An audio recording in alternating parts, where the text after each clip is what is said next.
Hello friends, good morning friends. अभी हम 81 से लेके 90 तक के क्वेश्चन देखेंगे इरिगेशन, इंजीनियरिंग और वाटर रिसोर्स के गुप्ता एंड गुप्ता बुक के। तो फ्रेंड्स अभी हम 81 तक पहुँचे और जल्दी से जल्दी हम ये पूरा सब्जेक्ट ख़त्म करने की कोशिश करेंगे। मैं हर रोज़ 10 क्वेश्चन यहाँ पे रखने की कोशिश करता हूँ ऑनलाइन मेरे यूट्यूब चैनल पर। तो फ्रेंड्स आप देखते रहिए और मेरे साथ आप भी सॉल्व करते रहिए फ्रेंड्स, प्रैक्टिस की ज़रूरी होती है। अब question number 81, the discharge passing over an ogee spillway is given as.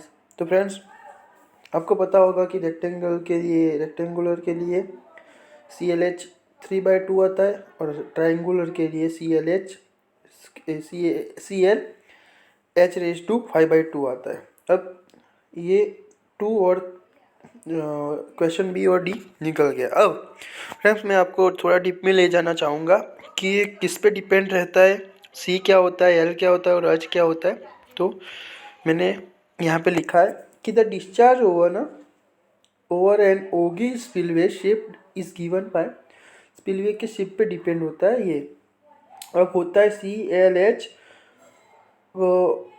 3/2 और ये दोनों ही होता है CLH 5/2 और होता है। ओके, अब ये किसके लिए होता है, रेक्टेंगल के लिए फ्रेंड्स, और ये होता है ट्राइंगुलर के लिए।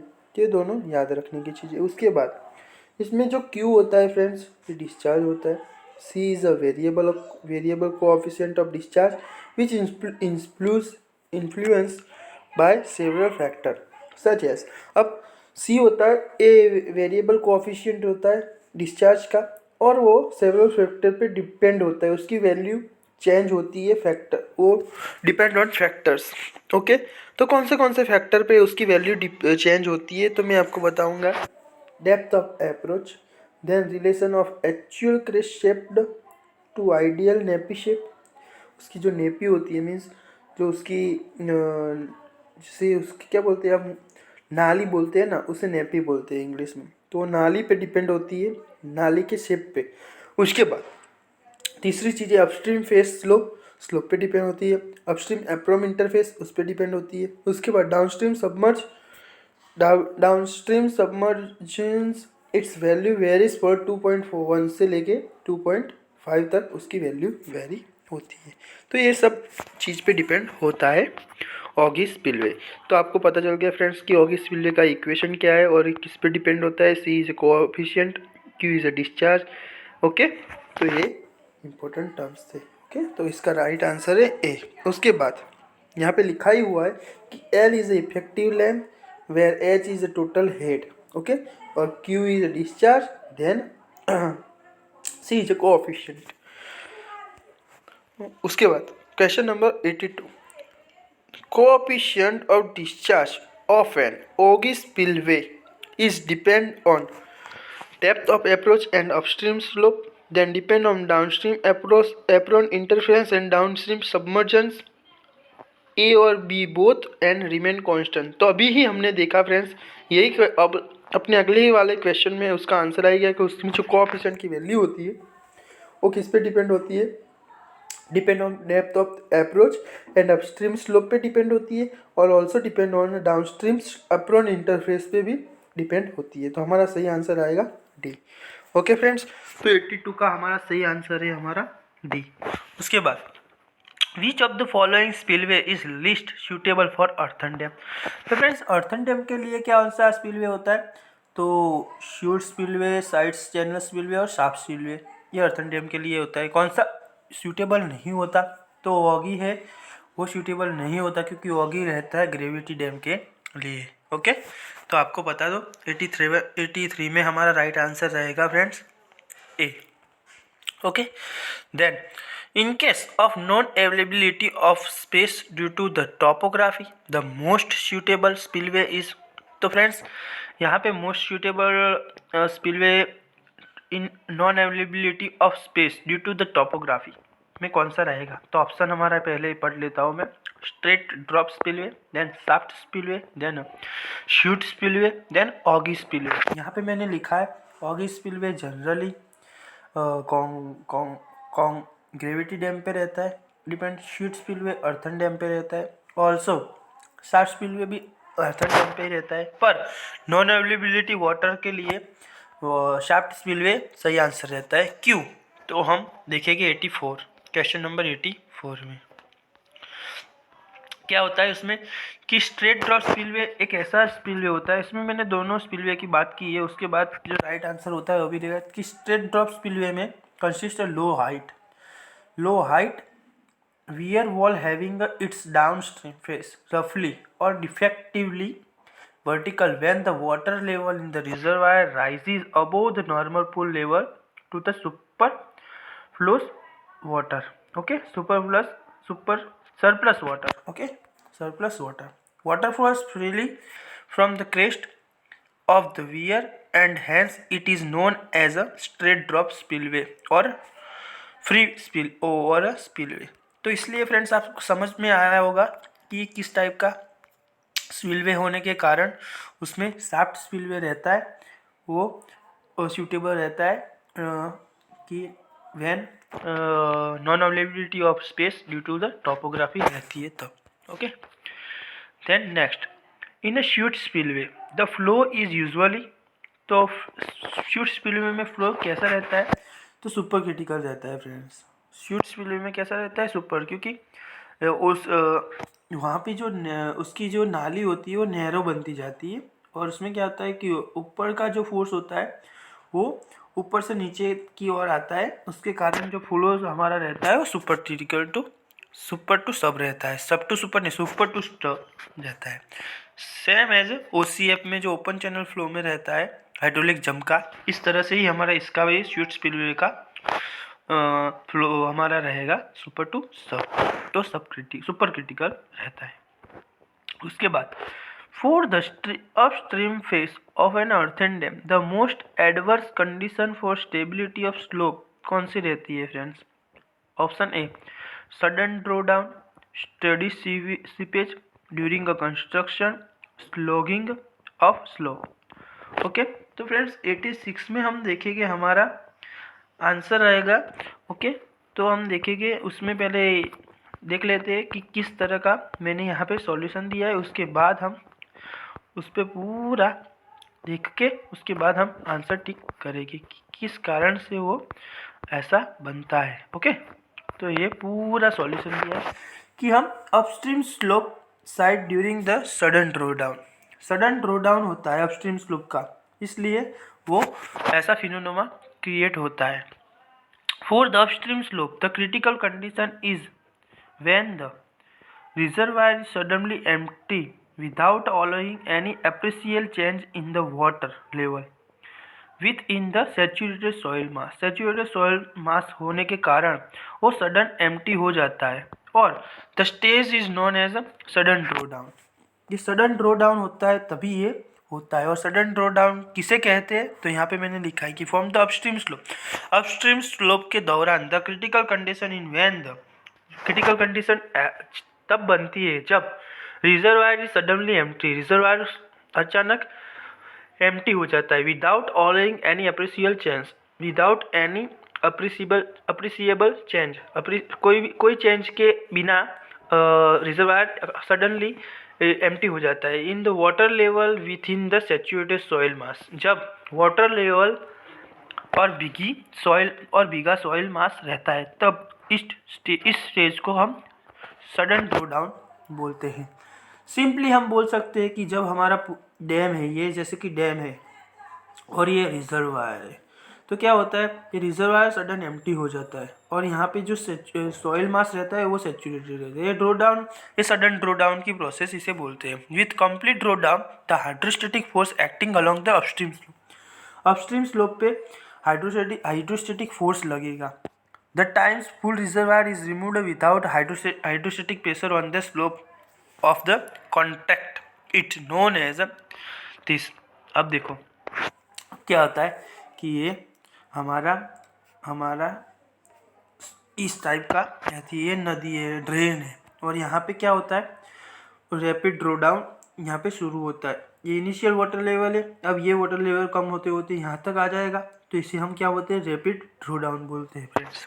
तो इस तरह का फेनोमेना बनता है, और इस टाइप को हम, इस प्रोसेस को हम फ्रेंड्स देखते ही देखते कहते हैं कि ये for the upstream phase of the earthen dam the most adverse condition for stability of slope is known as sudden draws. Okay, तो हमारा आंसर है ए। अब दूसरी चीज, क्वेश्चन नंबर 87 फ्रेंड्स। ये 87 जो क्वेश्चन नंबर है ना, वो हमारी फिगर पे डिपेंड है।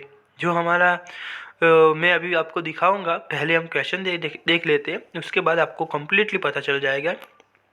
If there are two canal taking off from each flank of river, then there will be, option है 1 divide wall and 1 under sluice, 1 divide wall and 2 under sluice, 2 divide wall and 1 under sluice, then 2 divide walls and 2 under sluice. Okay, तो कितनी divide wall होती है और कितनी under sluice होती है वो हमें इस फिगर में पता चल जाएगा। तो फ्रेंड्स लेट्स सी, अब क्या है, कितनी अंडर वॉल है, ये 2 अंडर वॉल है और 2 अंडर स्लुइस है फ्रेंड्स। तो ये पे क्या होता है, यहाँ पे फ्रेंड्स मैं आपको पूरा ये एक फिगर है क्रॉस ड्रेनेज की स्ट्रक्चर की। अब उसमें क्या है कि फ्रेंड्स यहाँ पे जो कैनाल है, यहाँ से ऑफ टैकिंग कैनाल होती है, और ये फ्रेंड्स यहाँ पे अंडर स्लुइस पॉकेट है, ये भी अंडर स्लुइस है, यानी कि 2 अंडर स्लुइस हो गई और 2 कैनाल हो गई। ये फिश लेडर है फ्रेंड्स, जो कि हमारी डिवाइड वॉल से थोड़ी नज़दीक हो रहेगी, और यहाँ पे यह मार्जिनल बंड है, और फ्रेंड्स ये हेड रेगुलेटर है कि जो हमारे पानी को रेगुलेट करेगा इस टाइप से। और इस दोनों के एंगल फ्रेंड्स 90 से लेके 1010 तक का रहता है इस टाइप से, और ये गाइड बैंक है फ्रेंड्स, और ये ऑफ टर्निंग, ये रेगुलेटर के कारण कैनाल ऑफ टैकिंग होगी। तो इस टाइप की हमारी फिगर रहती है। तो यहाँ पे हम देख सकते हैं कि 2 अंडर स्लुइस और 2 कैनाल रहती है फ्रेंड्स। तो मैं यहाँ सही आंसर है friends 2 divide wall and 2 under sluice. Okay, जो 2 डिवाइड वॉल होती है और यहाँ पे 2 अंडर स्लुइस, इस टाइप का स्ट्रक्चर रहता है। Then 88 question number, generally the weir is align at right angle to the direction of the main river current because generally the weir is aligned at a right angle to the direction of the main river current because option A, it is ensure less than the length of the weir, it's give a better discharge for capacity, it is economical, then all of above। तो friends हमारा सही answer यहाँ पे आएगा all of above। Okay, तो कैसे रहता है उसका भी मैंने लिखा है। ये लास्ट जो मैंने पीडीएफ बनाया है इसमें आपको थोड़ा दिक्कत रहेगा आपकी बार में क्वेश्चन, उसके बाद उसका सॉल्यूशन, फिर क्वेश्चन, फिर सॉल्यूशन, इस तरह से रहेगा। नहीं कि हमारे पहले क्वेश्चन फिर पूरा सॉल्यूशन, इस तरह से मैं नहीं बनाऊंगा। ये लास्ट ही है, उसके बाद अब अच्छे से मैं थोड़ा एडिटिंग करके बनाऊंगा। तो यहाँ पे फ्रेंड्स 3 चीज़ पे डिपेंड रहता है weir. This is ensure larger length of the weir, उसके बाद बेटर डिस्चार्ज कैपेसिटी, और उसके बाद लेज़र कॉस्ट। ये 3 चीज़ पे हमारा रहता है। तो यहाँ पे सही आंसर है हमारा डी, 88 का आंसर है डी। ओके, देन उसके बाद the main function of divide wall is to A, control the silt entry in the canal, then prevent a river flood from entering the canal, then C, separate the under sluice from the weir of proper, then D, provide the smooth flow at the sufficiently low velocity। तो friends divide wall का function क्या है, तो आप देख सकते हैं कि हमने यहाँ पे आंसर हमारा ये बनता है कि separate the under sluice from the wear proper.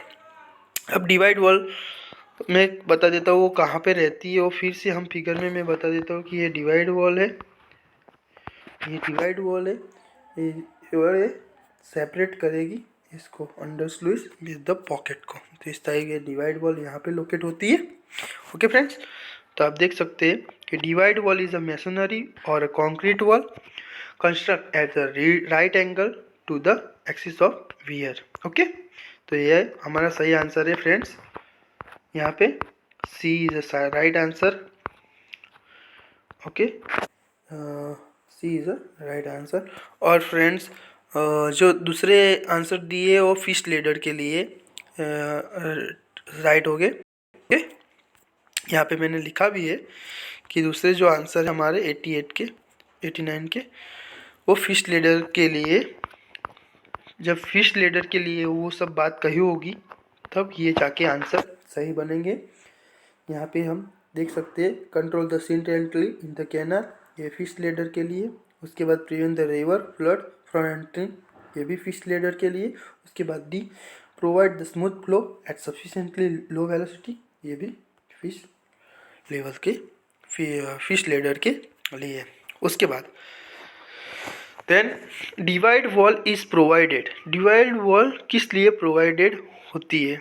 Eight right angle to the axis of wear, कहाँ पे प्रोवाइड होती है? सॉरी, डिवाइड वॉल कहाँ पे प्रोवाइड होती है? At right angle to the axis of weir. उसके बाद parallel to axis of weir and upstream of its, parallel to axis of weir and downstream of it.